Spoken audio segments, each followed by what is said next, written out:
Bienvenidos, bienvenidas a todos, una vez más. Es un día muy especial hoy, por varias razones. Primero estamos inaugurando esta sala. Poco a poco vamos inaugurando los espacios del Cero Más Infinito y la estamos inaugurando con un invitado muy especial, Sebastián, que ahora Willy se va a ocupar de presentarlo. Es una persona que tuvo muchísimo que ver en que exista esta sala y que exista todo este edificio.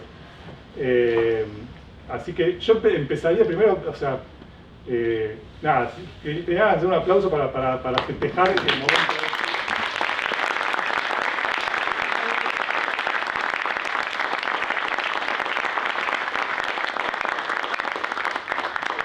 Y después también, bueno, tratamos, este es el primer evento del año de la carrera de datos. Ya tuvimos un evento presencial o dos el año pasado, pero estamos haciendo un primer evento y estamos también muy contentos porque es un evento que estamos haciendo junto con la carrera de matemática y la carrera de computación, que eso también creemos que es un camino que tenemos mucho por recorrer ahí de esas tres carreras.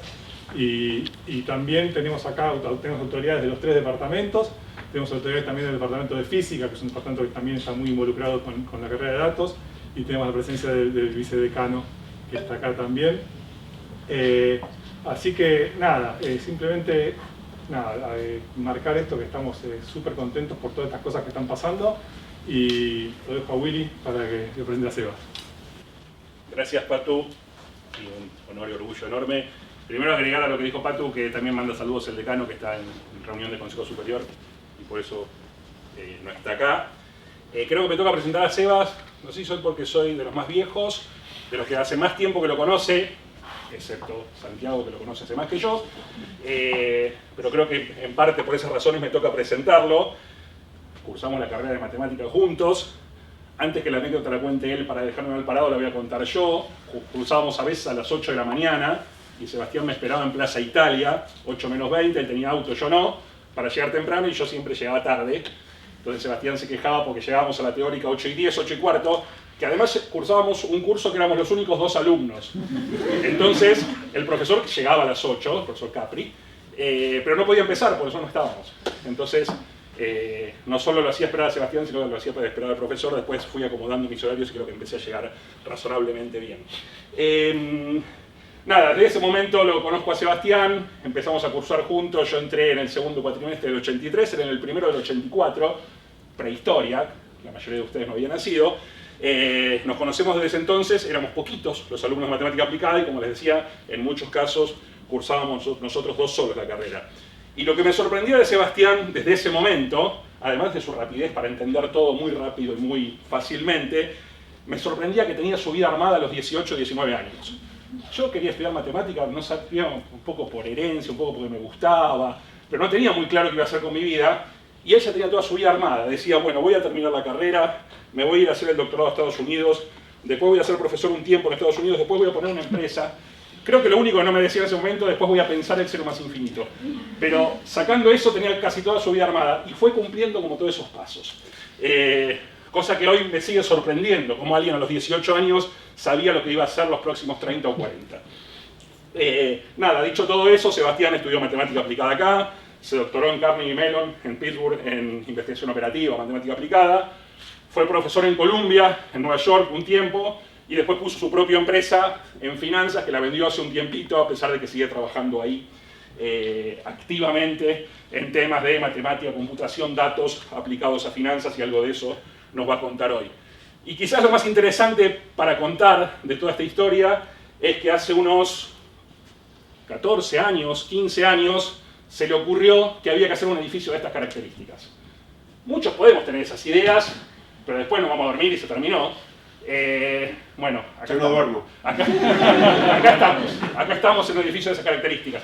Me acuerdo que el entonces decano, Jorge Aliaga, tenía también una idea parecida, mucho más modesta de alguna manera, y Sebastián lo convenció de que para que se concretara tenía que ser así. Y creo que fue una de las cosas más importantes e interesantes que permitieron que esto se constituyera. Y no solo eso, sino que cuando llevó estas ideas a las autoridades, al entonces ministro de Ciencia, Lino Barañao, en su momento a Lino el proyecto le gustó, pero dijo, necesitamos un proyecto para que yo pueda salir a buscar financiación. Y Sebastián le dijo, bueno, si hace falta poner plata para generar ese proyecto, yo la pongo. Y eso hizo Sebastián en ese momento, lo digo yo porque él por ahí no se anima a decirlo. Convenció a un arquitecto de mucho prestigio como Rafael Viñoli que donara sus honorarios para ese proyecto. Rafael Viñoli es un arquitecto argentino-uruguayo que estudió en la Facultad de Arquitectura y que hoy es un arquitecto top en Nueva York. Y con ese primer empuje de Sebastián, con ese aporte de Rafael Viñoli, más los que acompañaron, por ejemplo, fundamental el rol del ex decano Aliaga en toda esa tarea, más el gobierno de entonces, Lino Barañao ministro, Axel Kicillof ministro de Economía, Cristina Fernández de Kirchner presidenta, fueron los que gestionaron la posibilidad de que existiera ese crédito para poder constituir este edificio, que después se terminó construyendo en el gobierno siguiente y se finalizó en el gobierno actual.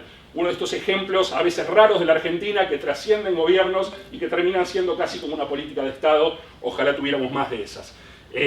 Nada, dicho todo eso, me parece que es bien simbólico tenerlo a Sebastián dando esta primera charla en esta aula por lo que significó en la concreción de este edificio. Y dicho eso, ya hablé demasiado. Dale, Seba, más. Gracias, Willy. Bueno, muchas gracias. Gracias a todos. La verdad que es una gran emoción. Cuando empecé a pensar en todo esto y me sentaba con los arquitectos a diseñar las aulas y a pensar cómo iban a ser, jamás imaginé que me iba a encontrar enfrente de todos ustedes dando la primera charla para inaugurarlo, ¿no? Está claro que me ganó el presidente de mano que estuvo la semana pasada o hace 2 semanas, pero bueno, le dejo el derecho de piso. Pero para mí es una emoción impresionante, es un sueño. Willy dijo todo lo que dijo Willy, estoy de acuerdo, excepto una cosa, que es que yo cuando vine y cuando pisé la Facultad de Ciencias Exactas y Naturales, la idea de construir un nuevo edificio se me ocurrió en ese momento. En parte, hasta eso, en parte, no tenía ni idea cómo iba a ser, en parte porque, digamos, creo que es una parte muy importante, es una señal, es una señal. Nosotros creemos, estoy convencido de que la ciencia y la tecnología son claves para el desarrollo del país, son claves para construir políticas de Estado sustentables que nos permitan salir del agujero. Y creo que si uno cree eso, y lo que le da en cuanto a infraestructura, en cuanto a capacidad, para los que quieren hacer eso son solo dificultades, lo que uno logra es lo contrario de lo que debería. Entonces, si bien uno podría decir que un edificio es una contribución banal, porque en el fondo las políticas de investigación y desarrollo, las políticas de tecnología, la ciencia de verdad se puede hacer en cualquier lado, la realidad es que el entorno condiciona de manera total quién, cómo y cuándo lo hace. Entonces, siempre se me ocurrió eso que por ahí se podría llamar hasta frívolo, que sin la infraestructura, sin un lugar en el que uno se pueda sentir cómodo, en el que uno se pueda sentir un poco amado, ¿no? Es decir, yo creo que la gran ventaja de no sé quién lo dijo en un tuit, es venir acá y uno se siente que realmente el país invirtió en algo en lo que nosotros creemos totalmente. Entonces, en ese sentido, me parece que es consistente con una idea. Me parece que es increíble en cuanto a podernos encontrar en este lugar para compartir este momento y sobre todo esperaría y creería y me gustaría que fuera un puntapié inicial para un cambio de chip, un cambio de mentalidad que creo que necesitamos en la Argentina, que es entender que la ciencia y la tecnología debe ser un área prioritaria, debemos invertir como país, debemos utilizarla para generar riqueza y lo tenemos que hacer de manera sustentable. Es decir, los vaivenes no nos sirven, no le sirven a nadie porque las inversiones en ciencia y tecnología no pagan en el corto plazo. Entonces tenemos que tener este chip adentro que nos permita decir que es lo que tenemos que hacer en el largo plazo. La charla de hoy, yo les voy a contar más que nada anécdotas, digamos, pasajes de mi vida en los que me encontré con la ciencia de datos. Yo quiero aclarar que no soy un experto en ciencia de datos. No sé, o sea, la ciencia de datos es de alguna manera un espacio incipiente donde los que participamos de alguna manera o de otra estamos tratando de formar el futuro. Y es por eso que en particular me siento totalmente halagado en venir a una charla inicial para los estudiantes de la carrera de Ciencias de Datos. Me parece que la idea de crear esa carrera es fundamental. Me parece, yo cuando vine y di una charla hace 4 años, fue que me invitaste en el pabellón 2, sí. Yo les dije a los alumnos en ese momento, ustedes no se dan cuenta de la bendición que tienen, que el futuro pasa por acá. El futuro pasa por este lugar. El futuro del desarrollo del mundo pasa por la ciencia de los datos, por la física, por la matemática, por la computación, por muchas de las áreas que están representadas en este edificio. Y en ese sentido, creo que algunos de nosotros, algunos de nuestros antecesores, algunos de los próceres de este país, entendieron esto hace muchísimo tiempo. En los años 60 fue creado el Instituto de Cálculo, que si ustedes lo piensan, fue un precursor en el mundo de esta idea de que la computación estaba en el centro interdisciplinario para lograr avanzar en la ciencia.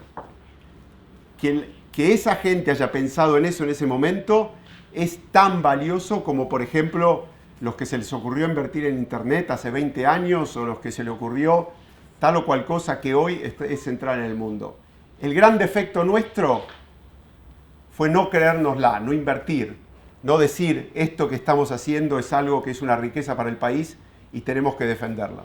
Ese fue el gran error y espero que, bueno, obviamente los errores se hacen de los dos lados. Espero que en el futuro podamos decir que este tipo de discusiones sobre si vale, no vale, importa o no importa, pasen al pasado. Y lo que discutamos es qué es lo que tenemos que hacer, cuál es nuestro futuro, cómo vamos a hacer como país para utilizar la ciencia y la tecnología para ayudarnos a crear riqueza y crear desarrollo. Desarrollo sustentable, desarrollo que sea equitativo, que venga para todos, pero al fin y al cabo que nos ayude a salir del agujero en el que estamos. Les voy a contar 4 temas que los agrupé de esta manera. Me pareció un poco interesante hablar un poco de los datos personales, que creo que ya hablamos lo suficiente sobre mí. Les voy a pasar una slide muy corta para que tengan todos los datos. Hay una etapa de mi vida de la que Willy no habló, que es quizás la etapa más importante hoy en mi vida personal, que se las quiero contar también, y me parece muy importante que entiendan un poco cómo, digamos, cuál es la siguiente etapa que yo veo en mi vida personal para lograr todos estos cambios de los que estoy hablando, y esta sí que no la pensé cuando estaba en la facultad. Voy a hablar un poco de qué es o cómo veo yo la ciencia de datos en general, y después les voy a hablar de algo que tiene que ver con el título de la charla, que es esto de que solo con los datos no alcanza, pero sin los datos no se puede. Que es esta idea de lo que yo llamo datos laborales, de cómo en mi empresa, de cómo nosotros dentro de lo que hacemos, utilizamos los datos como herramienta fundamental para generar valor cuando llega el momento de la toma de decisiones. Entonces, ¿cómo usamos los datos? Darles algo más tangible, más concreto, y quizás pasar más tiempo en lo otro que en los datos, pero darles alguna información sobre los datos. ¿Por qué? Porque esa es mi expertise. Mi expertise no es tanto de los datos, sino cómo sacamos información de los datos y cómo tomamos decisiones a través de los datos, que creo que es una de las riquezas que tiene en particular la carrera y el estar acá adentro, es que todo esto que les estoy diciendo, y les voy a dar ejemplos concretos, se puede mapear a las materias que todos van a tomar en la carrera de ciencia de datos. Es decir, no hay, en el fondo, ¿viste? Cuando ve la lista dice, bueno, la metió esta materia porque quiere dar clase y en el fondo no sirve para nada. No hay nada o sea, todo está bien pensado como para decir, si yo quiero utilizar la ciencia de datos para tomar decisiones, para generar analíticos, ¿qué es lo que cuáles son las otras herramientas que debería tener? Supongo que la carrera de datos cambiará en el tiempo y que la revisión del plan de estudio no se hará en 10 años, sino que espero que en 3 o 4, porque es un área que está evolucionando pero tan rápidamente que tenemos que entender que vamos a tener que tener cierta flexibilidad. Y bueno, el cuarto es lo que les decía, ¿a dónde vamos? Que lo llamo datos fundacionales, y si los que no entienden por qué lo digo así, no importa, ya van a entender. Bueno, en cuanto a los datos personales, lo único que quería decir es que en la Argentina, ustedes saben que yo me fui en el año 1988, pero hasta ese momento yo fui un producto de la educación pública, gratuita y abierta. Y creo que una de las cosas que tenemos que agradecer en este país es que eso todavía sea posible. Lo también que tenemos que ser conscientes es que no es gratis. Es decir, viste ahora que se está debatiendo, que lo agarran a Guzmán y le dicen, bueno, el 0.4%, 0.3%, 0.2%, hay un 1% de ese presupuesto nacional que se gasta en que todos ustedes puedan estar acá. Que haya ingreso restricto, que haya libertad y que haya esta posibilidad de estudiar gratis. Eso, obviamente, le saca plata a otras cosas, digamos, ¿no? Uno, cuando hace un presupuesto, tiene 100, tiene pedido por 150, hay que pasar de 150 a 100, y uno va tomando y va priorizando. Lo importante es que en la Argentina esa política de Estado sigue existiendo, y de alguna manera no fue permeable a los cambios de gobierno, sí en las dictaduras, donde se bajó un poco la inversión en universidades, pero por A, por B, por C o por D, eso de alguna manera se mantuvo y esa política de Estado es fundamental. Entonces, lo que les quería contar era eso. Después, en cuanto a mi vida profesional, supongo que ya lo saben, y después les quería contar un poco de la parte fundacional, que es esto de la fundación. Yo la llamo Fundación para el Desarrollo Argentino, pero me corrigió Martín Reidó, que es el director ejecutivo, que ahora lo llamamos solamente Fundar, ¿no? Pero sigo usando la Fundación para el Desarrollo Argentino porque esa era la idea, de crear una fundación sin fines de lucro que trabaje en políticas públicas para colaborar con el desarrollo del país. Bueno, a ver, datos, hablemos de datos. Si ustedes ponen en Google Data is the new, lo que les va a aparecer son, como ustedes saben, Google rankea las búsquedas más comunes, ¿no? Y lo que aparece es esta idea de que los datos son de alguna manera la nueva riqueza, la nueva... que los datos llevan información, esa información lleva insights y esos insights en el fondo pueden generar riqueza.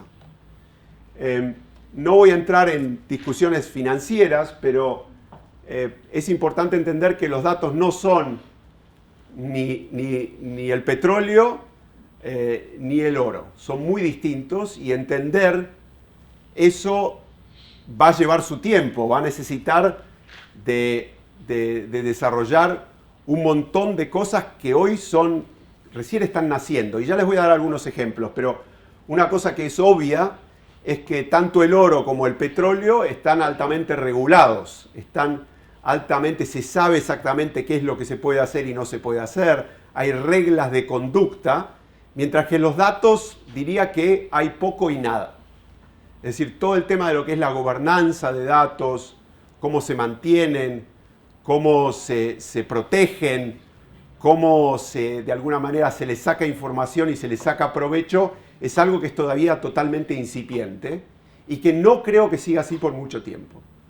Creo que va a haber un momento donde tanto los usuarios como los entes reguladores, como las sociedades en general, van a decir, para la mano, esto no se puede hacer como vos quieras. En Europa existe una regulación que se llama GDPR, que ya trabaja y de alguna manera regula cómo las empresas pueden usar los datos. Pero diría que es poca, insuficiente, en el fondo hay una manera muy fácil.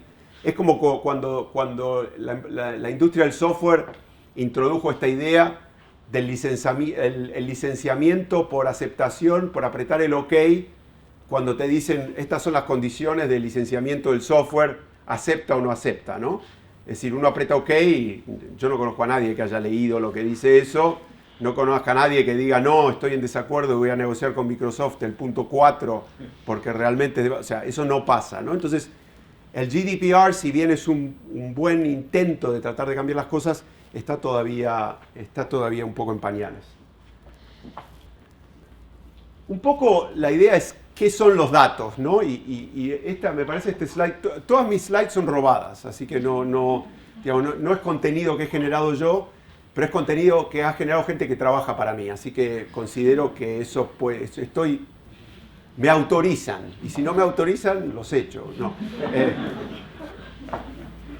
Usted sabe que lo que es de uno es de todos, entonces no hay grandes problemas. Pero bueno, creo que esta diferenciación me gusta, que es esta idea de hablar de datos, información, conocimiento, insight, que no sé cómo se traduce, y wisdom, que es sabiduría, ¿no? Es decir, que de alguna manera uno no trabaja con los datos en sí, es solo una excusa para empezar a trabajar. Y a partir de ahí uno va desarrollando sabiduría. Entonces, la gran pregunta es cómo uno establece, cómo uno explora, qué es lo que uno hace para encontrar esas conexiones que existen en los datos. Y una de las razones por las cuales los datos no son como el oro es que los datos generan más datos. Entonces, existe esta idea de que esa riqueza inicial genera más riqueza a medida que uno lo enriquece. Entonces, en ese sentido, creo que es muy importante entender que ese pasaje de datos a sabiduría es la parte esencial de trabajar en ciencia de datos. Es decir, como nosotros cuando hablamos con ustedes de ciencia de datos y estudian ciencia de datos, no va a ser para quedarse en el primer cuadradito ahí. Va a ser para que ustedes puedan entender todas esas etapas que transforman los datos en sabiduría. Hay otro cuadradito que no lo puse, pero que es interesante, que es lo que se llama teorías conspirativas. Es decir, a veces, y este es un gran error, uno trata de sacar información sobre los datos que realmente no existe. Es decir, uno construye, y ese es uno de los grandes riesgos, uno construye información que en el fondo cree que es sabiduría, pero en el fondo no lo es. Es bullshit, como diríamos nosotros. O sea, no es nada, ¿no? Pero bueno, eso es importante porque una de las cosas en las que nosotros trabajamos un poco en la fundación, pero se está trabajando mucho en el mundo, es esta idea de el sesgo de los datos. Es decir, hay que entender cuál es la información que es verdadera información y cuál es la información que puede ser sesgada por la manera en que se recolectaron los datos. Entonces, entender ciencia de datos significa entender todas esas dimensiones. Porque si no, no sabemos si lo que tenemos es información o sabiduría o tenemos basura. ¿Está bien? Cuando hablemos de finanzas les voy a dar un poco de esto porque es fundamental el tema este. Ahora, otro tema importante que quiero que entiendan y que se les metan en la cabeza es que el traslado de los datos a la sabiduría no puede ignorar lo que ya sabemos sobre los datos. ¿A qué me refiero esto? Si nosotros estamos visualizando o estamos analizando unos datos que vienen de una aplicación concreta, puede ser que haya modelos físicos, matemáticos, químicos, que explican en parte esa información o esa sabiduría. Lo que no podemos ni debemos intentar es reemplazar o obviar a esos modelos porque creemos que los datos solos van a hablar. ¿Está bien? Entonces esta idea de pensar en el matrimonio de los datos con los modelos que pueden describir cómo se deberían comportar esos datos, ese es el verdadero valor. Si nosotros lo que pensamos es que Machine Learning nos va a solucionar todos los problemas y que va a descubrir leyes de la física o leyes de las finanzas que nosotros no conocemos, estamos totalmente errados. Es decir, no podemos ignorar ni debemos ignorar el valor del modelaje. Es por eso que cuando ustedes vean sus materias, que supongo que las habrán visto, verán que ahí hay mucho de eso. Hay mucho de entender cómo funcionan las cosas, porque es esencial. Esta transformación no se puede pensar que es toda generada, entre comillas, por la inteligencia artificial, hablando de inteligencia artificial como un término genérico. Entonces, lo valioso es ese matrimonio entre los datos y la sabiduría. Y la sabiduría que nosotros ya tenemos de eso. Es decir, el gran poder sale de mezclar esas dos cosas. Este es un gráfico que bueno, es importante, es que para que entiendan que el 90% de todos los datos existentes en el mundo se generaron en los últimos 2 años, ¿no? Es decir, que el crecimiento de los datos es exponencial. Y entonces eso significa que la mayoría de esa información, la mayoría de esa sabiduría, todavía no la conocimos porque va a ser generada en los próximos años. Es importante entender esto, ¿no? Y en parte para nosotros los más viejos, es importante entender, o sea, a veces dicen, yo hice uno de los papers más famosos que escribí, es sobre los cortes de Gomori. No importa qué es, pero es un algoritmo que fue inventado por un señor que se llamaba Gomori en el año 1968. Un algoritmo para resolver un problema combinatorio, no importa. El señor Gomori descubrió ese algoritmo, lo escribió, lo programó en 1968, lo hizo funcionar y llegó a la conclusión de que el algoritmo era muy lindo teóricamente, de que te resolvía el problema, de que si pones un problemita de 2×2 lo resuelve, pero lo metes en la computadora y no funciona. ¿Está bien? Entonces el señor Gomori, todo el mundo dijo, un genio, pero lo que hizo no funciona. Uno de mis papers más importantes y más famosos fue reprogramar el algoritmo de Gomori en 1990. Imagínense lo que descubrí yo, que funciona. ¿Y qué hice? ¿Algo de magia? ¿Algo distinto? No. O sea, pude usar el poder computacional que había en 1990, que no había en 1968. Pude poner más datos en memoria que el señor Gomori, no sé con cuántos kilobytes estaba trabajando, por ahí 4. Y yo pude usar megabytes en ese momento para almacenar la información. Y pude correr el algoritmo de Gomori de una manera distinta. Nada más. Es decir, la capacidad de computación y de almacenamiento te cambia la conclusión de algo. ¿Por qué digo esto? Porque digo que yo no me deprimiría cuando uno dice, uy, muchos de los... Eso siempre lo escuché al famoso Hugo Skolnick, decir, bueno, en el fondo, muchos de los algoritmos de ciencia de datos ya los sabíamos hace 30 años, ¿no? Ya los conocíamos hace 20 años. No ha habido necesariamente, cuando uno habla de neural networks, como si fuera el deep learning y todo esto, como si fueran cosas totalmente nuevas, en el fondo ya estaban, pero no hay que perder esa idea de que la nueva capacidad de cómputo más los nuevos datos que aparecen pueden revivir algoritmos anteriores o sabidurías anteriores que olvidamos porque no teníamos esa capacidad de cómputo. Eso para mí es esencial. Es decir, cuando pongo en mi máquina y veo que Google Chrome usa 2 GB de memoria, yo me quiero agarrar la cabeza. O sea, lo que hubiese dado yo por 2 GB de memoria, y ahora lo estoy usando para un browser, ¿no?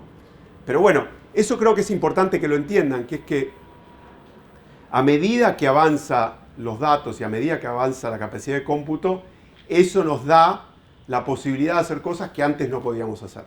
Los algoritmos de complejidad exponencial siguen siendo algoritmos de complejidad exponencial. No vamos a de repente resolver todos los problemas que teníamos, pero se nos abren muchísimas capacidades para sacar información de lo que antes no podíamos. Eso creo que es importante y por eso les pongo esto para que entiendan que están entrando en una cosa que está evolucionando a gran velocidad, ¿no? Y la evolución a gran velocidad lo hace, desde mi punto de vista, súper excitante. Bueno, hablemos un poco de las finanzas. ¿Está bien? Lo primero que pongo acá, en el fondo, ¿qué es el data finance o data science en finanzas? ¿Qué es lo que hacemos nosotros, lo que hace mi empresa? Es junta datos más analíticos para entender lo que pasa y para tratar de utilizar eso para tomar mejores decisiones. Es una mezcla, en el fondo las finanzas aplicadas, es una mezcla de la econometría, la estadística, la investigación operativa, la simulación, el machine learning, el análisis diferencial. Es decir, muchas de esas cosas que ustedes van a estar viendo son esenciales si uno quiere utilizar los datos en finanzas. Es decir, la idea de usar datos para desarrollar estrategias para finanzas, ignorando todo esto que les digo, no sirve para nada. Sirve para muy poco. ¿Está bien? Eso no quiere decir que hay algunos que digan que encontraron el gran modelo, que con Machine Learning pueden ganarle al mercado, qué sé yo. Siempre va a haber alguien que va a decir algo, pero lo que les puedo garantizar es que el poder de mezclar las cosas, de unir las cosas, cambia la perspectiva de manera total. La otra cosa es que los datos también se utilizan para generar datos. Es decir, muchos de los datos que vendemos nosotros, ¿por qué son datos? Porque en el fondo nosotros, uno de nuestros grandes productos es una matriz de varianza-covarianza. Okay.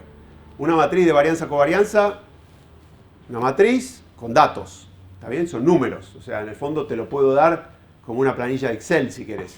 ¿Está bien? Estamos vendiendo datos. Pero esos datos que llevan información, que sirven para tomar decisiones, vienen de un proceso bastante complejo de transformar datos iniciales, que son datos de mercado, en una matriz de varianza-covarianza que lleva muchísima matemática, muchísima computación, muchísimo modelo para llegar de A a B. ¿Está bien?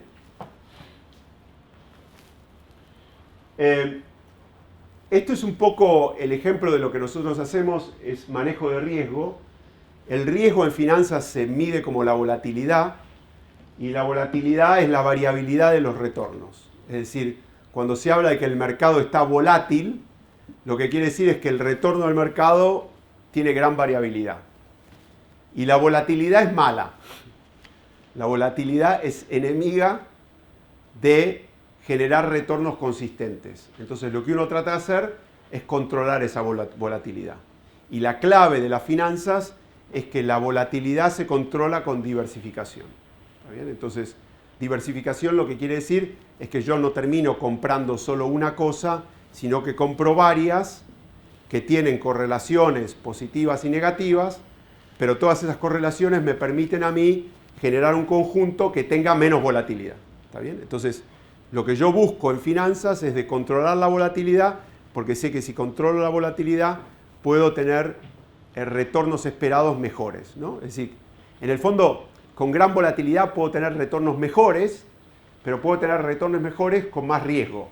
Y en general la idea, sobre todo los inversores del mundo de las finanzas, que son fondos de pensión, que son fondos soberanos, no quieren eso, ¿está bien? Porque si yo lo que tengo que hacer es generar retornos en el mercado para pagarle una jubilación a un maestro, no quiero decir, bueno, este mes te la puedo pagar porque me fue muy bien el mercado y el mes que viene no te la pago porque me fue mal, ¿no? Entonces, está claro que el que maneja ese portafolio del fondo de pensión, del sindicato de los maestros, uno de los fondos de pensión más grandes del mundo, es el sindicato de maestros de Texas. ¿Está bien?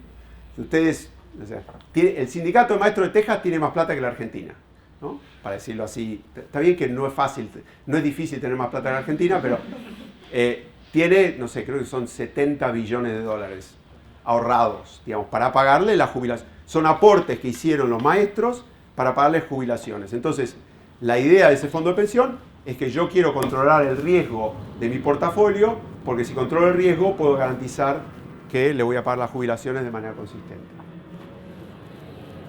Bueno, hay distintos modelos.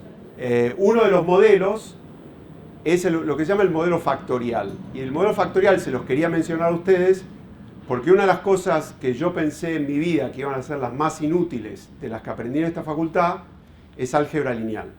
¿Sí? Yo cuando cursé álgebra lineal, que no me acuerdo con quién la cursé, pero era el libro Gentile, siempre pensé, ¿a quién le importa esto? ¿Para qué sirve esto? ¿Qué es esto de los espacios lineales? ¿Para qué sirve la dimensión? ¿Para qué estoy aprendiendo esto, ¿no? Y bueno, lo que me di cuenta después es que es la cosa más útil del mundo. ¿Por qué? Porque la gran mayoría de los modelos econométricos, sobre todo en el tema de riesgo, están basados en un modelo de regresión, ¿está bien? Multidimensional. Pero bueno, esa matriz de varianza y covarianza que les dije, uno termina reduciendo el espacio, porque la matriz de varianza y covarianza, si uno la generara de manera directa, tendría un número de condición muy malo y estaría muy mal estimada. Entonces lo que uno hace es reduce la dimensión, la estima en un subespacio que es mucho menor, perdón que me ponga técnico, la estima en un subespacio que es mucho menor, que es el espacio de los factores, y después lo vuelve para arriba.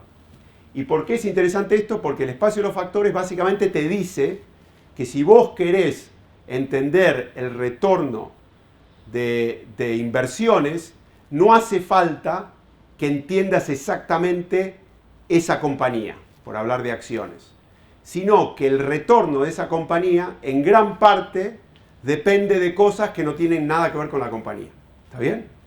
Entonces, por ejemplo, el retorno de Tesla en gran parte hoy tiene muy poco que ver con lo que hace Tesla, con si vende o no vende coches, tiene que ver con el hecho de que el mercado se pegó un palo enorme porque está en Ucrania. ¿Está bien? Entonces, hay cosas que son, porque está la guerra de Ucrania. Entonces, hay cosas que manejan cómo funcionan los retornos que tienen poco que ver con la empresa. Entonces, la conclusión es que esos modelos que generan un modelo factorial para explicar los retornos de las acciones funcionan muy pero muy bien. Y la gran ventaja es que al reducir la dimensión, porque ustedes imagínense una matriz de varianza-covarianza de todas las posibles inversiones en el mundo. ¿Cuánto tendría? 3 millones por 3 millones. 3 millones de filas y 3 millones de columnas. Un desastre, ¿no? Si uno quiere hacer optimización, si uno quiere tomar decisiones, reducir el espacio es fundamental. Bueno, les quería, esto para que se den una idea, este es de nuestros sistemas. Cuando hablamos de datos, ¿de qué estamos hablando? De muchos datos. Es decir, nosotros estamos consumiendo, para generar estos modelos, millones de datos. Y estamos consumiendo esos datos en el tiempo. Si cuando nosotros generamos un modelo, nos generamos un modelo usando los datos de ayer. Usamos un modelo usando los datos de ayer, de anteayer, de anteanteayer, de hace 10 años y de hace 20 años. ¿Por qué? Porque para generar esos modelos que en teoría predicen el futuro, la única manera de hacerlo es estudiando los datos históricos. Entonces eso significa que todos esos datos que uno tiene, los tiene que tener en el tiempo. Y si bien esto que digo les parece puede parecer una trivialidad, no es fácil. Y les digo por qué. ¿Ustedes creen que las instituciones financieras, los vendedores de datos, guardaron bien los datos hace 10 años? No. No, porque ni sabían para qué sé yo. Están ahí, por ahí en un disco, perdidos. Tienen inconsistencias. No, a veces están medidos así, a veces están medidos así, ¿no? Entonces, uno de los grandes desafíos de la ciencia de los datos es eso. Creo que dice en este slide. Es entender esta idea que en Estados Unidos se dice basura adentro, basura afuera, ¿no? Es decir, que si lo que uno consume son datos basura, lo que uno produce son decisiones basura. Entonces, uno de los grandes desafíos de la ciencia de los datos es limpiar datos. Les voy a dar una noticia, por ahí un poco deprimente. Les estoy diciendo cosas muy buenas de esta carrera, pero les voy a dar una deprimente. Limpiar datos es horrible. Ustedes van a decir, pero yo estudié para esto. Pero si no limpian los datos, no sirve para nada. Si no entienden de dónde vienen los datos, qué sesgo tienen los datos, qué inconsistencia tienen los datos, nosotros gastamos millones de dólares limpiando datos. Primero comprando datos y segundo limpiando datos. ¿Está bien? Nadie quiere limpiar datos. Mucho de la limpieza de datos hoy en día se hace de manera automática, pero todavía requiere de humanos para limpiar datos y para conseguir datos. Muchos de los datos que se consiguen es alguien que está, en general, en las Filipinas o en la India, leyendo PDFs y llenando planillas de Excel. ¿Está bien? Eso pasa hoy. Hoy. En todos los lugares del mundo pasa eso. Es decir, que la parte de la limpieza de datos, entender cómo uno logra un punto de partida consistente, es fundamental. No les va a gustar nada, háganse a la idea, pero no les queda otra. ¿Está bien? O sea, es una carrera, es una disciplina que tiene muchísimas ventajas, pero tiene también esa gran desventaja. ¿Por qué digo con los datos no alcanza? Bueno, lo que hacemos nosotros es esta idea de que empezamos con los datos, calculamos analíticos, calculamos el riesgo, evaluamos estrategia, construimos portafolios, calculamos analíticos, calculamos el riesgo y todo eso. En todo ese proceso nosotros generamos datos. Y lo que estamos buscando en parte es que lo que generamos sea consistente con las hipótesis que tomamos al principio. Es decir, de alguna manera esta cadena de datos permite una cierta verificación que es la que enriquece todo el proceso. Entonces este loop continuo es un loop que genera información, pero a la vez genera validación. Porque muchos de los modelos fueron hechos de manera teórica, pero pueden ser validados con los datos. Bueno, esto, tenía acá, perdón, algunas de las bases, ya les conté lo de álgebra lineal. Una de las materias que más me gustó de la facultad fue análisis numérico. Esa ahí la pegué, eso se usaba mucho y me alegro de haberle prestado atención. Ecuaciones diferenciales, por suerte pude contratar gente que las entiende y yo no las hago. Optimización. Van a tener un curso. Van a tener un curso de ecuaciones diferenciales, súper útil. También no sabía para qué servía, pero bueno. Pero son súper útiles. La optimización, muchísimo, pero la uso, pero en finanzas se usa poco. ¿Por qué? No lo sé, pero muchas de las decisiones se siguen tomando sin utilizar algoritmos de optimización. Y bueno, mucha estadística, muchísima estadística. Y obviamente, últimamente, sobre todo, muchísimo machine learning.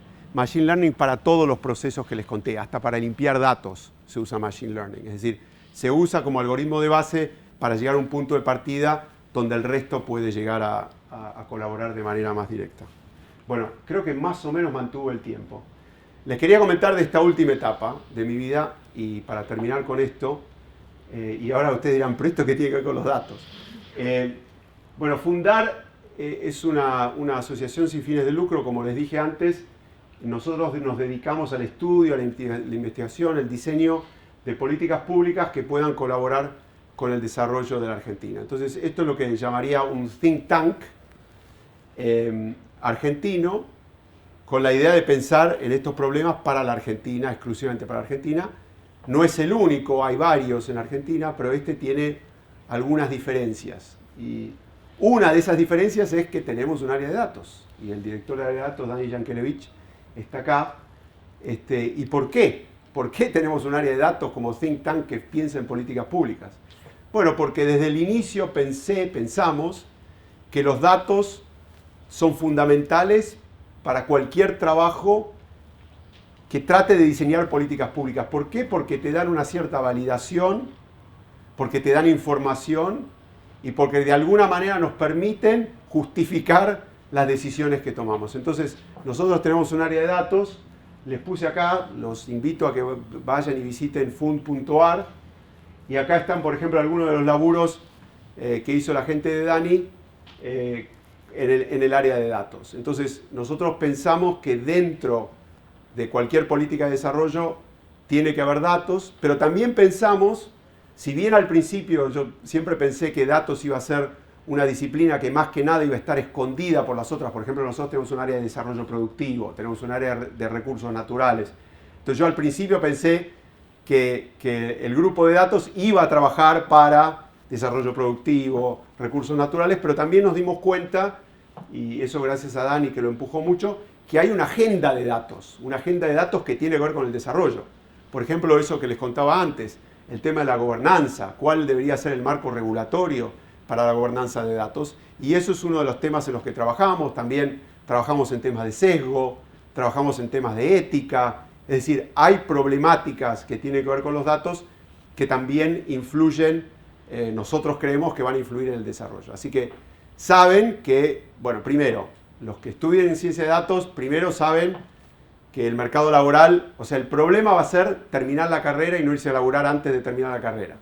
Por favor, les pido, terminen la carrera. Terminen la carrera. O sea, no les puedo decir cuántos ejemplos vi de gente que se fue antes, sobre todo en el área de computación, que terminó arrepintiéndose de irse antes. Terminen la carrera. Quizás si tienen que buscar algo, tienen la gran flexibilidad de poder compatibilizar esto con algún laburo, genial, pero terminen la carrera, me parece fundamental. Y segundo, desde el punto de vista laboral, yo les diría que es o va a ser, o si no lo es hoy, una de las carreras que más inserción y posibilidades laborales tiene. Tiene posibilidades laborales en la academia, porque es un área que está naciendo, donde hay mucha investigación por hacer, muchas cosas piolas y está todo por descubrir. Es decir, no sé, es como entrar a, no sé, a la medicina o a la biología cuando se empezaron a hacer disponibles todas las cosas que tienen como para desarrollar ese gran salto. Es un área que va a dar un gran salto y eso va a requerir de un andamio sólido, teórico y práctico también que permita ese desarrollo. Obviamente tiene inserción laboral en el gobierno. Los gobiernos van a querer contratar gente de datos. Obviamente en el sector privado, cualquiera, digamos, cualquier empresa hoy está pensando en el tema de datos como una herramienta fundamental y les cuesta conseguir gente porque no hay, como ustedes sabrán. Eso es, los estadísticos y los matemáticos o los físicos terminan agarrando esos laburos, pero en el futuro va a haber una tendencia a ir, obviamente, a la gente que se especializa en estas cosas. Y también está el tercer sector, es decir, los invito a aplicar a Fundar. En su momento, nosotros pensamos que el área de datos no solo es esencial hoy, sino que va a ser cada vez más esencial en el futuro y vamos a seguir invirtiendo en eso porque pensamos que también desde el tercer sector es importante tener a datos como uno de los pilares fundamentales del desarrollo del país. Voy a terminar con eso y abrir para preguntas. Muchas gracias.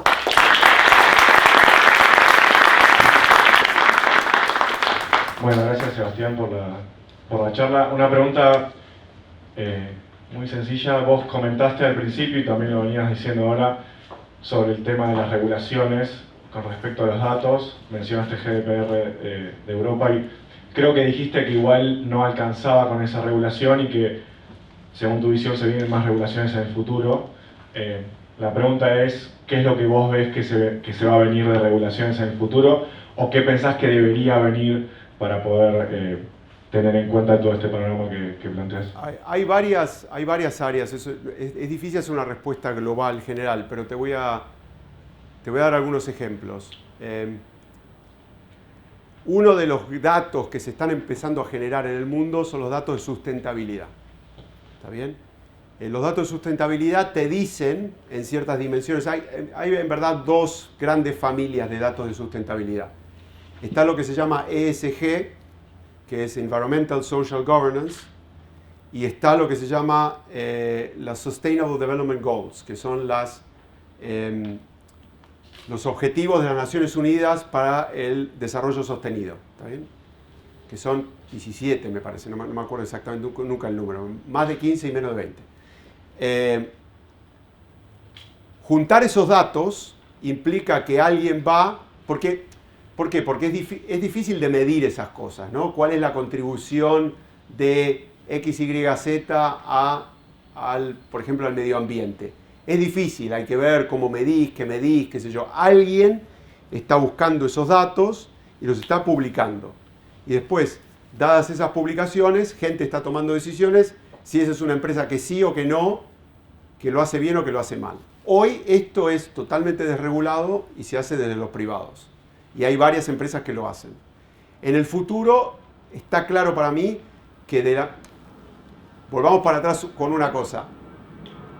Cuando uno hacía contabilidad, ¿está bien? En el pasado, no ahora, no existían normas internacionales de contabilidad. Entonces, vos hacías la contabilidad de tu empresa, el otro hacía la contabilidad de otra empresa, comparabas manzana con naranja. No eran comparables, ¿está bien? Entonces, hasta que se definieron estándares que permitieron que la contabilidad de una empresa, uno puede decir, si miro estos números, sé que están calculados así, así, así, así. ¿Está bien? Eso hay en distintos lugares del mundo, hay distintos estándares. En particular hay dos, el IFRS y el GAAP. No importa. ¿Está bien? Creo que, por ejemplo, ese tipo de estándares van a aparecer para el tema de sustentabilidad. Entonces, eso estoy casi seguro. Creo, por ejemplo, la Comunidad Económica Europea tiene un proyecto donde está empezando a pensar cómo estandarizar los datos porque si no, comparas mal y la gente toma decisiones y depende si usaste a este o al otro. ¿Está bien? Porque son cosas difíciles de medir. No es decir cuántos empleados tenés. Digamos, no es decir cuáles fueron tus revenues y cuáles fueron tus costos. No, son cosas difíciles de medir. Entonces, eso seguro que viene. Lo que no está claro que viene, o no está claro cómo viene, o cuándo viene, es el tema de la regulación de los datos que uno da de manera consciente, aunque en general es inconsciente, a las empresas que utilizan esos datos para venderte cosas. Eso no está claro para mí cómo vaya a evolucionar. Una cosa que no pasó desapercibida, por ejemplo, en Estados Unidos es lo que pasó con Facebook, que al Apple cortarle la posibilidad de que Facebook te traquee lo que vos haces en otras aplicaciones o vos decidir directamente lo que puedes o no puedes hacer, perdió un montón de guita, pero billones de dólares y su valuación cayó más que, no sé, creo que son 20 o 30 billones de dólares que cayó la valuación cuando dijeron eso. Ese tipo de cosas creo que van a aparecer. Lo interesante es que lo de Apple no fue regulatorio, fue Apple que decidió poner esa política, que me parece genial, digamos. Facebook que se la aguante, ¿no? En el fondo estaba minando tu información sin tu consentimiento, o con tu consentimiento tácito pero no explícito. Eso creo que todavía no sabemos cómo va a ser, y por lo menos en Estados Unidos hay una actitud del laissez-faire hasta que se encuentran que con esta información se hacen cosas que pueden ser súper negativas. Hola Sebastián, yo me quedé pensando en algo que habías mencionado vos, del modelo factorial, el de la matriz de varianza y covarianza, y es cómo, con la ciencia de datos y bueno, con lo que trabajás vos, cómo se puede cuantificar de cierta forma esos fenómenos sociales que están pasando y para calcular, bueno, la covarianza y la varianza. Por ejemplo, la guerra de Ucrania, ¿no? La invasión ucraniana, Ucrania. ¿Cómo puede entrar en la matriz si no es un dato puramente numérico? ¿Cómo se trabaja eso? Sí, es una muy buena pregunta. En ¿Tenías general... preguntas fáciles, Sebastián? ¿Qué? No importa, me encanta que hagan preguntas difíciles. A ver, eso no se hace, ¿está bien? O sea, es decir, ni siquiera las matrices de varianza y covarianza que hacemos nosotros incluyen el precio del petróleo, para darte un ejemplo. Sin embargo, sin incluir el precio del petróleo, puedo lograr una estimación de riesgo que es súper acertada, aunque no lo incluya. Eso no quiere decir que vos no quieras saber cuál es la sensibilidad, perdón, cuál es la sensibilidad de tu portafolio a cambios, porque eso es lo que vos querés hacer. Vos, en el fondo vos querés decir, bueno, estimame el riesgo, pero ahora que tengo el portafolio, yo quiero saber qué tan sensible mi portafolio es a movimientos en el precio del petróleo. ¿Está bien? Bueno, gracias a la álgebra lineal que inventó el concepto de proyección. Entonces vos lo que haces es, tenés otro factor que no está en tu modelo factorial, que en este caso es el precio del petróleo, lo proyectás y podés calcular, haciendo la proyección, cuál es la sensibilidad que vos tenés al factor del petróleo. Cosas que son numéricas, no numéricas, es imposible de meterlas. Pero en general implican, como los fondos de pensión, esto es una cosa que la gente no entiende tampoco. El mundo cree. En Argentina creemos que la gente de la finanza se dedica a la timba. ¿Está bien? Es lo mismo. ¿Sí?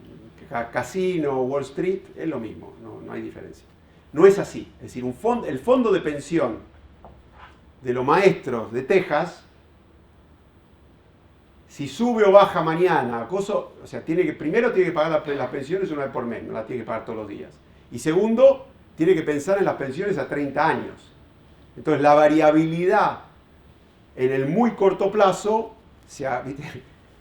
átense los cinturones, nos vamos a pegar, no te preocupes, aguantemos y esto pasa.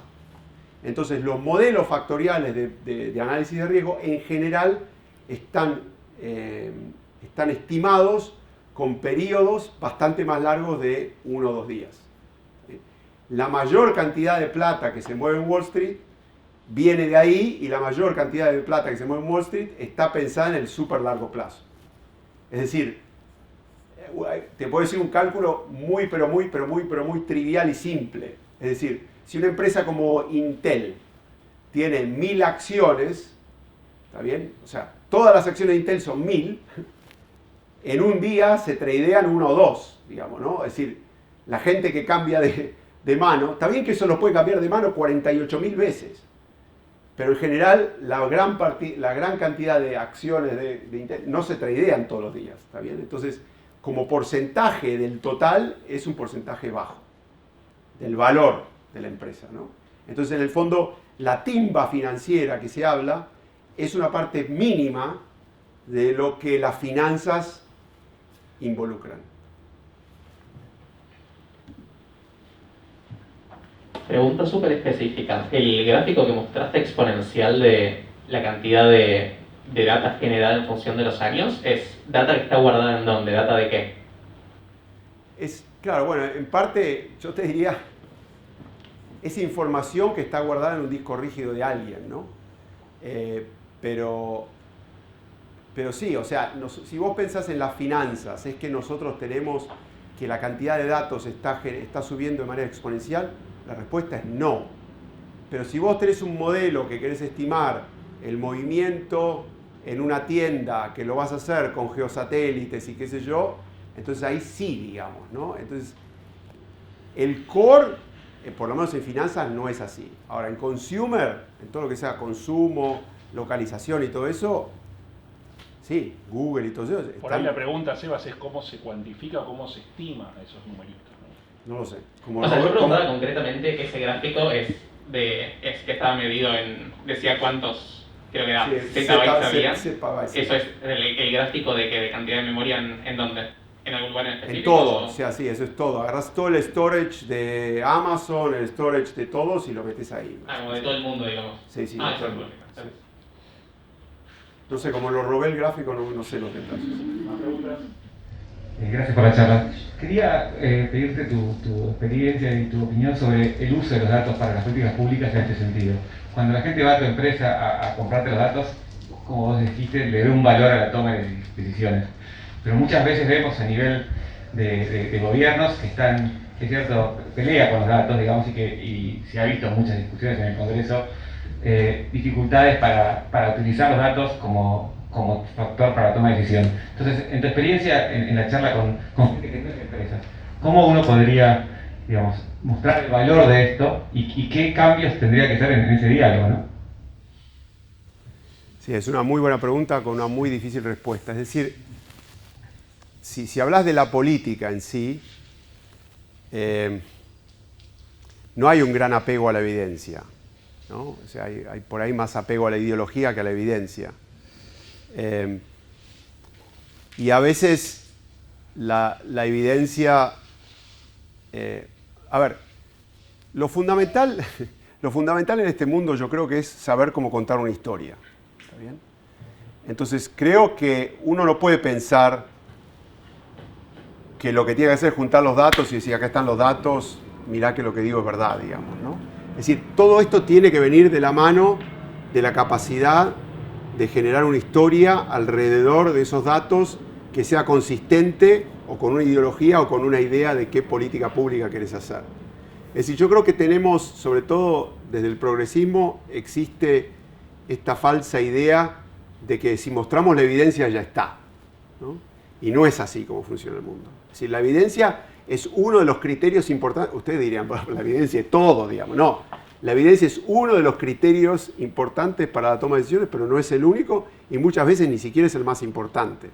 Pero es el que te permite soportar alguna tesis. Nosotros creemos que es mejor hacer políticas públicas que estén soportadas en evidencia de que no. O al menos, quizás no, eso no sea verdad, pero es lo que sabemos hacer nosotros, de alguna manera. No, si es hacer, nosotros no somos ni ideólogos, ni gente que tiene, no sé, que va a crear una nueva filosofía de la política, entonces pensamos que tenemos que cambiar el modelo del mundo así y así. No, nosotros somos gente, científicos, que queremos cosas basadas en la evidencia.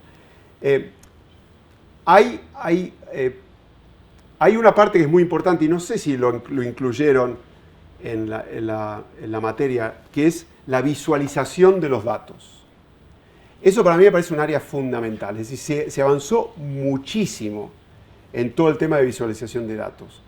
Porque a veces, o sea, la verdad, ¿no? Es decir, si yo te digo, acá tenés una tabla de regresión con un R-square de no sé cuánto y con T-stat de no sé cuánto, y vas y hablas con José, dice, ¿qué es eso? ¿No? Ni siquiera hay muchos que tendrían que saber de eso, que ni siquiera saben de qué están hablando, en general no saben. Entonces, esta idea de cómo visualizar los datos me parece también importante. Entonces diría dos cosas para... O sea, no es fácil, Diría, una, visualización, invertir en visualización, trabajar en visualización. Hay unas cosas fantásticas que se han hecho en visualización. Y dos, es no perder de vista la idea de la historia. ¿Cuál es la historia que queremos contar? ¿Cuál es la historia, como se dice, story? No sé si no se traduce exactamente como historia. ¿Qué? El relato, que es la palabra favorita acá. ¿Cuál es el relato que viene con los datos? Y eso me parece fundamental. En realidad es un comentario mío. Evidentemente que hablando de políticas públicas, la cantidad de información que hay dentro del Estado es impresionante. Y la cantidad de gente que está en ciencia de datos se está tendiendo a cero, por no decir cero. Por lo menos en la experiencia mía del área, digamos, de trabajar en el Estado, es que la cantidad de información es impresionante, el cruce de información entre las diferentes áreas también tiende a cero. Después hay todo un debate de protección de datos personales, de cómo se accede a esa información, etcétera, etcétera. Es todo un tema, ¿no? Hasta dónde la información del RENAPER se puede cruzar con la FIP y con el INDEC y demás. Es un debate importante a tener en cuenta. Pero bueno, las cosas que se podrían hacer dentro del Estado para trabajar en políticas públicas con información es impresionante y creo que tiene mucho que ver con el título de la charla, ¿no? Justamente. Sí. No, gracias, Julián. Sí, estoy totalmente de acuerdo. Si pensamos que el Estado, si pensamos que los datos son riqueza, es una de esas cosas que el Estado argentino hoy está despilfarrando, ¿no? Es decir, ahí hay información, esa información se puede utilizar y se puede utilizar para lograr cosas para el Estado. No está la gente para hacerlo. Yo diría que hay una cosa que es interesante que dice Julián, que si bien el cruce de información entre distintos organismos es bajo, diría que relativo al resto del mundo es bastante alto. Es decir, la cantidad de información que tiene la FIP sobre los individuos en Argentina en varias dimensiones no la tiene el IRS en Estados Unidos. Es decir, en Estados Unidos no hay cruce de información. Por eso, ustedes se preguntan, cuando a veces es interesante hacer la pregunta, ¿cómo puede ser que en Estados Unidos haya tantos ilegales? ¿Cómo puede ser que haya tantos ilegales? ¿No? Uno diría, ¿por qué? ¿Cómo puede ser que la sociedad admita, qué sé yo? Les voy a hacer una respuesta muy simple, pagan impuestos. ¿Está bien? ¿Y qué pasa? ¿Ustedes creen que el IRS dice, no, flaco, yo no te voy a aceptar tus impuestos porque sos ilegal? No. En ningún momento hay un cruce de información que dice, vos no estás acá legalmente. No, si vos pagás los impuestos... Hay una cosa divertida de la declaración impositiva americana, te pregunta, ¿viste? Te dice, bueno, ¿cuánto ganaste sueldo? ¿Cuánto coso? Y te dice, income from other sources. O sea, ¿cuál es la ganancia que obtuviste de otras fuentes? Y te lo dice explícitamente el contador, que aunque sean legales o ilegales, declarala. No importa. Porque si alguna vez la peor que te puede pasar es que algo ilegal te salte porque no pagaste impuestos. Porque ahí sí te meten en cana. ¿Está bien? Entonces, esta separación que existe, acá existe menos. Pero bueno, más allá de eso, creo que tenemos que dotar al Estado argentino con talento para utilizar muchos de esos datos como información que hoy en día se pierde o se la roban o se usa para otras cosas que no debería ser usada, ¿no? Creo que eso es importante y bueno, ¿cuál es la gobernanza de esos datos dentro del Estado? Es un problema importante. Es un problema a resolver en el que Dani va a trabajar, ¿no? Hola. Hay un informe del Foro Económico, que creo que fue el año pasado, que decía sobre los trabajos del futuro y hablaba de dos áreas importantes de ciencia de datos, que era computación en la nube y inteligencia artificial. Y quería saber su opinión acerca de que si esas áreas son las más importantes para el trabajo o cuál sería, no sé, su opinión, qué otras áreas serían más importantes aparte de esa. Bueno, empecemos por la primera, la nube.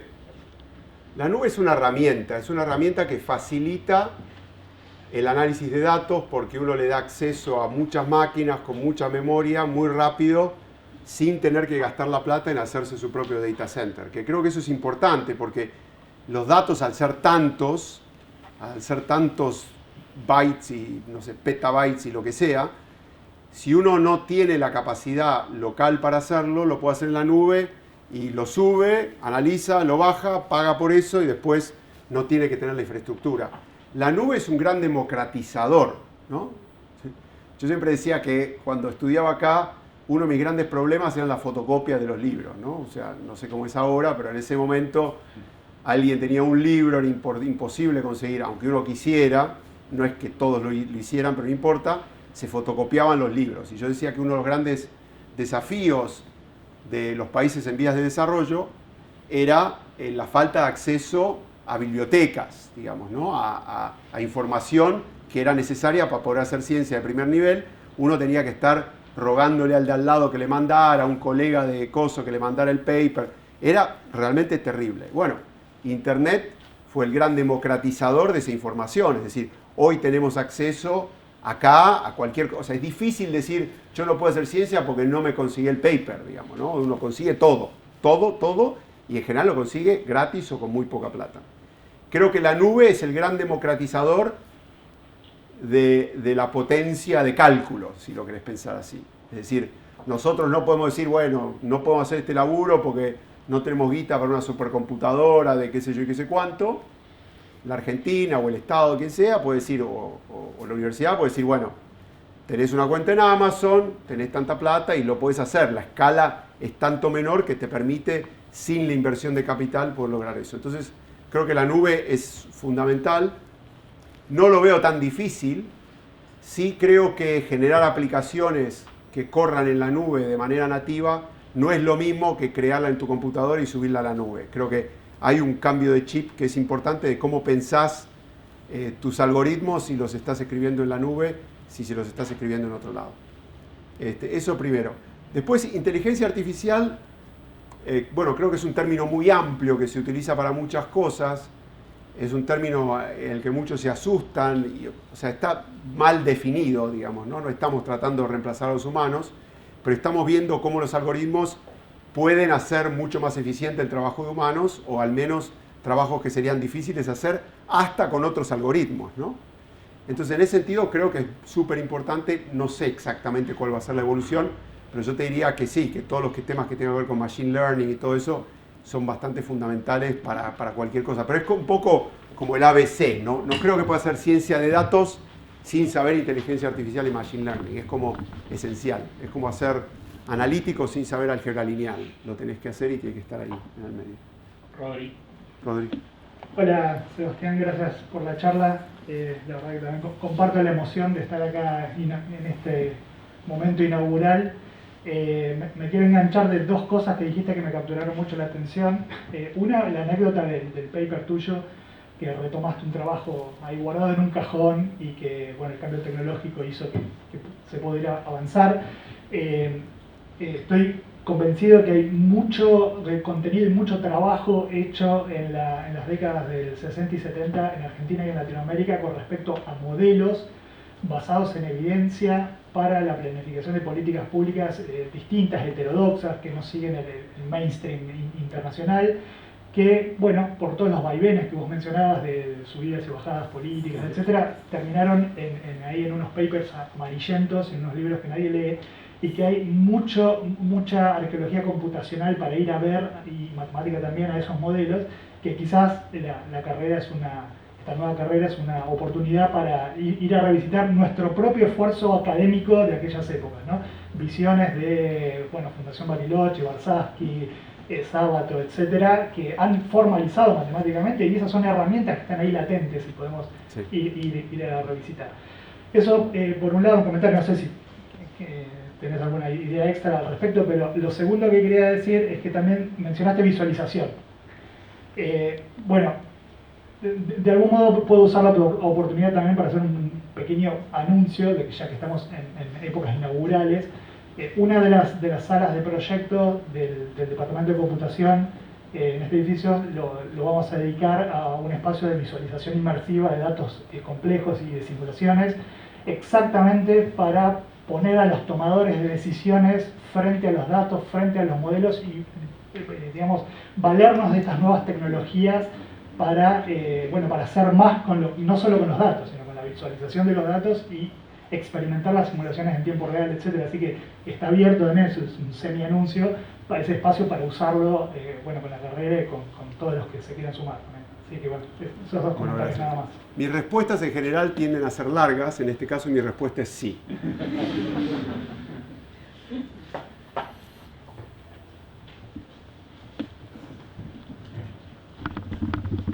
Gracias por la charla. Te quería hacer una consulta y a veces se traduce como una preocupación cuando hablo tal vez con familiares o con amigos. Todo este tema de la ciencia de datos, del avance tecnológico, de la computación, a veces me pongo a ver las noticias de autos autónomos o de programas que estiman, digamos, ciertos datos que van a ser útiles para distintas empresas o instituciones. A lo que voy es, tengo dos preguntas. Una, remarcaste de el reemplazo de los humanos en una de las respuestas. ¿El avance de la tecnología va a llevar al reemplazo de ciertas profesiones o va a llevar a que, o sea, yo siento de que vamos a evolucionar mucho como humanos, pero esta evolución va a llevar al reemplazo de ciertas profesiones? ¿Vos crees que eso es cierto o no? Y ahora que vemos todo el tiempo la palabra datos, ¿vos crees que en las secundarias o tal vez en las primarias va a ser algo fundamental que los chicos y chicas tengamos que saber en temprana edad para poder después aplicarlo por el simple hecho que lo vemos hoy en día, y me imagino cada 5 o 10 años? ¿Qué opinas sobre eso? Vamos a entrar en filosofía, que me parece... Después de la pregunta fácil de Rodri, que digo, miren los modelos de la Fundación Bariloche, miren todo lo que se hizo, porque hay mucho que se hizo en este país. Se empezó con el Instituto de Cálculo en 1960 y ¿cuántos, Santi? 58. Es bastante impresionante, ¿no? Entonces sí. Ahora voy a tu pregunta y trato de responder de la mejor manera posible. El gran desafío para la sociedad, para serte sincero, no está dentro de esta aula. Nosotros, todos ustedes, tienen la gran fortuna de haber nacido del lado correcto, en el que de alguna manera se van a adaptar esos cambios que van a ocurrir, y esas profesiones que van a desaparecer no van a ser las nuestras. ¿Está bien? Yo creo que sí, que lo que vos decís va a pasar, que va a haber muchas cosas que se hacen, lo vemos, ¿no? O sea, desde el cajero automático hasta el peaje, hasta lo que sea, esa transformación va a ocurrir. Hay muchas tareas en que las máquinas son mucho más eficientes que los humanos para hacerla. El gran desafío que tenemos como sociedad es la transformación de toda esa gente que se queda afuera. ¿Bien? Entonces, yo soy optimista, o sea, en la revolución industrial se hablaba de lo mismo, ¿no? La gente se va a morir de hambre, no va a tener que hacer, y hubo una reconversión importante. Me parece que esa reconversión es esencial, ¿no? Y creo que tiene que ocurrir y no es fácil, ¿está bien? Porque la gente que no encuentra cómo insertarse en el mundo moderno va a protestar, digamos, ¿no? Y va a pedir y va a decir, o sea, de alguna manera ese es el desafío que debemos tener nosotros, los que tuvimos suerte, para ayudar a los que no la tuvieron, ¿no? Ahora, ese es el problema de los que ya están, digamos, que ya de alguna manera tenés que reeducar o no, o van a sufrir las consecuencias y van a ser graves, en cuyo caso espero que haya políticas públicas que ayuden a esa gente a reconvertirse o a, no sé, a poder subsistir de una manera que no se vean, que no se rebelen en contra de las máquinas, ¿no? Porque en el fondo no es culpa de las máquinas que esos trabajos sean reemplazados. Y creo que va a generar muchas oportunidades. Lo que pasa es que, como decía antes, hay algunos que se van a quedar afuera. Pero entonces vuelvo a la segunda parte de tu pregunta, que entonces uno dice, bueno, pero empecemos ahora para que no se queden afuera los que vienen, ¿no? Es decir, porque si sabemos que se va a quedar gente afuera, pero seguimos educando en la escuela primaria y secundaria de la manera que educamos ahora, en lugar de eso ser un pool de gente que tenemos que ayudar, que cada vez es más chiquito, y en 100 años, en 50 años no lo tenemos que ayudar más, ese pool sigue creciendo porque sigue siendo llenado por esto que no saben cómo entrar, ¿no? Entonces me parece que eso es fundamental, pero eso es difícil, digamos, ¿no? Es decir, cómo uno entra en la escuela primaria y secundaria con contenidos que sean útiles, cómo uno entra en esta educación de la programación y de la ciencia de datos. Lo que sí te puedo decir es que hay buenas noticias. Es decir, por ejemplo, yo sé que Santi estuvo muy involucrado en Program.ar, es decir, en la idea de enseñarle a los chicos a programar y cómo se hizo ese programa, educando a los profesores de las distintas escuelas en distintos lugares del país y todo eso. Creo que eso hay que ponerle mucha garra y meterse en eso porque debemos como sociedad, yo siempre les digo que es importante estar agradecidos de lo que nosotros tenemos y devolver o mostrar ese agradecimiento con solidaridad. Y la solidaridad debería ser que nosotros tratemos de trabajar con gente que pueda influenciar a esos profesores, esos maestros, para que enseñen eso, para que ellos no se queden afuera. Le dejamos a Dani la pregunta o observación final y después le pasamos a Ana Patu para que haga el cierre. Gracias, Felipe. Sí, una breve publicidad, una pregunta. La publicidad es, bueno, además de invitarlos a mirar lo que estamos publicando del área de datos en Fundar, como hizo Sebastián, hay temas de algunas de las preguntas que se hicieron, hay algunas opiniones, el uso de evidencia en políticas públicas, incluso propuestas de políticas públicas relacionadas con el uso ético de los datos y cosas por el estilo. Quería comentar que Fundar otorga una beca, el año pasado otorgamos una beca que se llama Fundatos, que creo que es bastante relevante para esta audiencia, que el año pasado estuvo orientada a temas de uso ético de datos y de sesgo y análisis, en los cuales, bueno, otorgamos esa beca. Este año vamos a estar abriendo la beca para 8 personas, ahora seguramente en el próximo mes, así que nada, ¿no? Es para estudiantes avanzados por lo general, pero creo que es interesante que lo sepan y que sepan que este tipo de cosas también es parte de lo que empujamos desde Fundar. Y la pregunta que te quería hacer, Sebastián, es dentro de, digamos, vos estás muy involucrado en muchas cosas en Argentina, desde, bueno, el edificio, armaste Fundar, bueno, participás en discusiones en varios lugares. La pregunta es, dentro de 5 años más o menos va a estar saliendo la primera camada de graduados de esta carrera y seguramente te van a invitar a que vengas a participar, a dar una charla. ¿Qué te gustaría ver en ese momento? Es decir, dentro de 5 años, todas estas cosas que vos estás empujando, ¿qué te gustaría ver que pasó? ¿Cómo te gustaría ver que está? ¿Qué impacto tuvo eso en todo? Bueno, muy buena pregunta. Bueno, lo primero es una cosa totalmente sentimental, que es que tengan el amor por esta facultad que tengo yo. Digamos.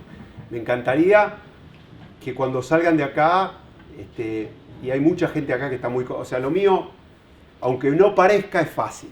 Yo vivo afuera, vengo, doy una charla, pero hay gente que pone el lomo todos los días.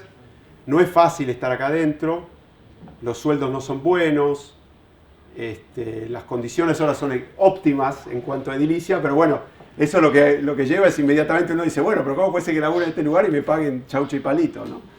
Entonces, creo que es importante que esperemos estar en 4 años en un estado donde no hablemos de chaucha y palitos, o por ahí le agreguemos algo más a los palitos.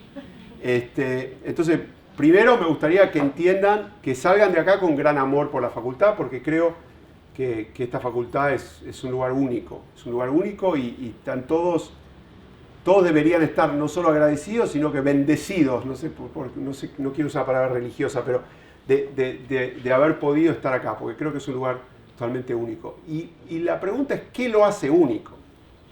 Cuando yo estudié acá, no estaba esto, digamos, ¿no? Entonces, ¿por qué tengo tanto amor por la facultad? No fue porque me senté en una linda aula y mirá, y qué sé yo, qué lindo el café que tomé en el Seno Más Infinito.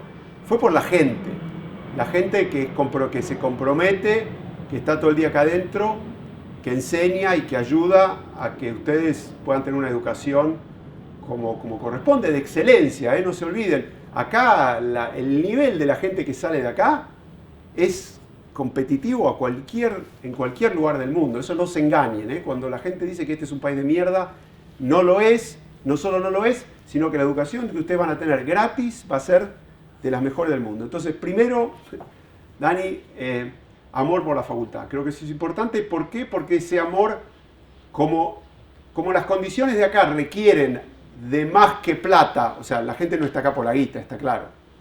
Entonces, ¿qué es lo que más tiene? Tiene compromiso y tiene amor. Entonces, necesitamos que ustedes tengan eso porque van a hacer falta. Cuando los que se queden a laburar acá, o los que hagan cargos ¿cómo se llama?, de ayudante o lo que sea, no lo van a hacer por la guita, lo van a hacer por el amor. Entonces, eso me parece importante. Ahora, es difícil decir que no se puede imponer el amor, ¿no?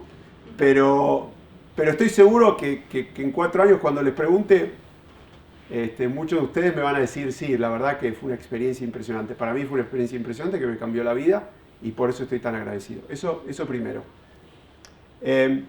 Lo segundo que me gustaría ver es un poco lo que les dije de la diversidad, ¿no? Es decir, me encantaría que no todos terminen laburando en empresas de marketing o en empresas en el sector privado exclusivamente. Me gustaría que algunos de ustedes terminen en la academia, que algunos de ustedes terminen en el tercer sector, porque creo que eso es lo que genera la continuidad, ¿no? Es decir, si para seguir formando gente vamos a necesitar que algunos de ustedes se queden acá adentro y vamos a necesitar que tengan esa posibilidad de seguir ayudando. La tercera es una cosa que yo repito y lo sigo.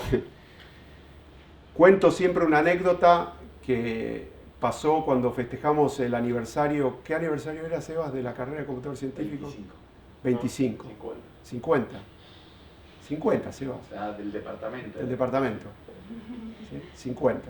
Hicimos la cosa del 50 y alguien me preguntó, porque estamos en ese momento hablando de que eran importantes las donaciones de los alumnos o exalumnos a la facultad. Es un lugar gratis, no cobramos cooperadora, ¿no? O sea, el fondo está bancado por el Estado y bueno, la guita no alcanza para hacer todo lo que se quiere hacer. Aunque hoy en día diría que salvo para salarios hay plata y a veces hacen falta más ideas que plata, pero bueno, más allá de eso, creo que la idea de subir el presupuesto de la facultad es una prioridad. Es decir, el presupuesto de la facultad es muy bajo, ¿no?, relativo a lo que se hace acá y la importancia que tiene esto que se hace acá para el desarrollo del país. Entonces yo di mi charla muy yanqui de lo importante que era donar a la facultad y qué sé yo y qué sé cuánto, y bueno, y alguien levantó la mano y me preguntó, bueno, el problema acá se resuelve fácil, empecemos a cobrar arancel. Y si cobramos arancel, ya está, digamos, conseguimos guita y esa guita va a servir para suplementar ¿cómo se llama?, el presupuesto tan bajo de la facultad. Cuando di la charla no estaba Cero más Infinito, o sea, estábamos en un momento más complicado. Y mi respuesta fue muy simple. Le dije, estoy totalmente de acuerdo, pero déjeme que le cambie un poco el algoritmo. A la primera persona que me gustaría cobrarle arancel es a usted, que se graduó hace 30, 20 años, tuvo una carrera profesional súper exitosa y usted tampoco pagó en el momento que estudió. Entonces déjeme que le cobre a usted, no te lo voy a actualizar por inflación porque te mato, digamos, déjeme que le cobre a usted el arancel que usted en ese momento no pagó. Obviamente a la persona que le respondí no le gustó nada mi respuesta, pero mi respuesta era seria, no solo porque me llamo seria, pero mi respuesta era seria. Era una respuesta, a mí me parece, bueno, por ahí un poco metiéndole la púa, ¿no? Pero no se olviden que estudiar gratis no significa que ustedes no tengan un compromiso. Y cuando les vaya bien, y esto quizás está todo lo primero, acuérdense de este lugar.